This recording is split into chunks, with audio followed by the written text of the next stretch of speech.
You're on track to be a teenage billionaire. How much does Ryan get to keep of all this? Oh, be careful, Ryan.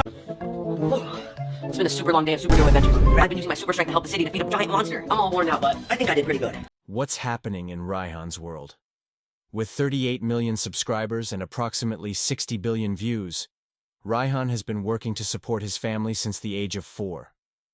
Do you think this innocent child is living his dreams? Let's take a closer look at Ryan's life. Is he a brand or a child? Or Ryan attracted attention by introducing his toys, which he started at the age of 4.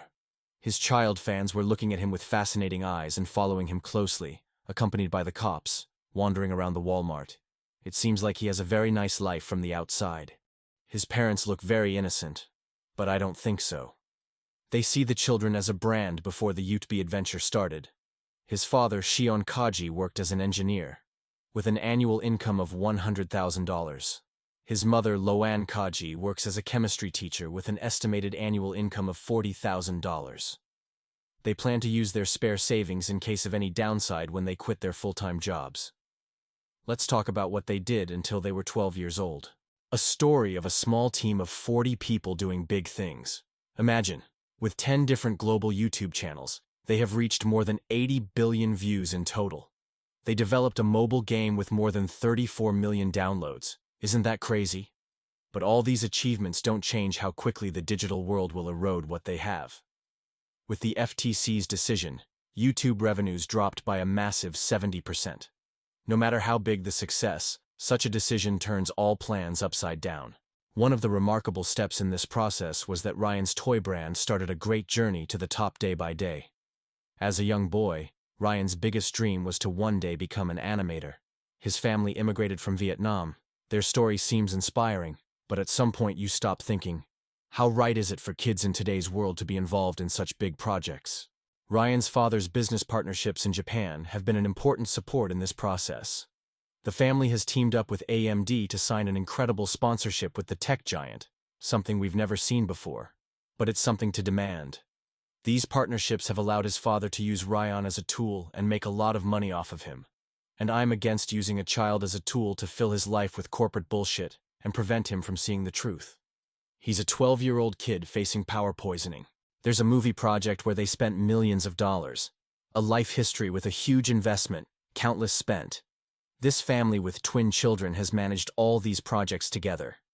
But how can such big systems, with such an intense pace of life, be sustained for real longevity? How to keep the concept of family together? It's just that we watch them on the screens as if they have amazing lives. But who is curious about what is going on behind the scenes? Who is questioning? Behind the scenes of Ryan Kaji's YouTube family are his twin sisters Emma and Kate. While most people focus on Ryan's story, the story of these two little sisters is just as complex. Emma and Kate have become part of Ryan's success, co-creating many of his videos together. Integral to family projects, the two little sisters have become a beloved face on screen from an early age. Emma and Kate are often portrayed as Ryan's playful siblings. In the videos, they are cute and play the role of sidekick to their older brother, playing games with him, introducing toys and bringing a sweet image to the family's content. But this process seems to be part of a professional strategy, far beyond a natural sibling relationship. Their presence gives viewers a sense of family warmth, while also being used as a tool to increase viewership and reach a wider audience. Whether the siblings were able to live their childhood freely is a big question mark. How possible is it to develop a private space and individual identity in a home where the cameras are always on? Moreover, it is open to debate whether Emma and Kate grew up as individuals or as parts of a digital brand. After Ryan's fame, the entire family became involved in digital content production. Emma and Kate are the youngest members of this system. However, while the effects of the digital world on children are still not fully understood, the imposition of such a lifestyle at such a young age is criticized. Instead of just having fun and being children, it could be considered that they are also doing a job. Emma and Kate's life is ostensibly full of fun. The videos show bright colors, toys, laughter, and adventures. But what are the sides that viewers don't see? Do these two young children live a life where they feel exhausted from being in front of the camera all the time? where their privacy is restricted or their freedom is taken away. Emma and Kate's role in this process also affects the family dynamics. Ryan's fame has enabled the family to make a huge economic leap. But as a side effect of this success, every member of the family has become a digital workforce. It is unclear how much space the twins have been able to find for their own dreams and aspirations while growing up in these busy projects. Will the siblings' future depend on their individual choices? Or will they be forced to become a brand like Ryan? Emma and Kate following in Ryan's footsteps and continuing to produce digital content seems like a natural continuation of the family's business model. But there is a sense that these children's lives are far from being under their control. Will Emma and Kate become digital phenomena like Ryan, or will this process rob them of their childhood? The answer to this question lies in their future story. For now, what we see on screen are cute faces and joyful moments. But the real emotions and pressures behind these moments may never be fully known. These two little sisters are already part of the digital world. But when they grow up one day, how will they remember this experience? Will they be able to say they were truly happy behind the cameras? Or will they feel like they were used as tools? Emma and Kate's story illustrates once again the challenges of growing up in a digital world. Loann Kaji comes from a Vietnamese immigrant family. Her life in America began with an ordinary career as a chemistry teacher. But Loann's past adds a darker tone to this story. His 2002 arrest for theft and subsequent imprisonment is an indication that he has always been a man in pursuit of material gain.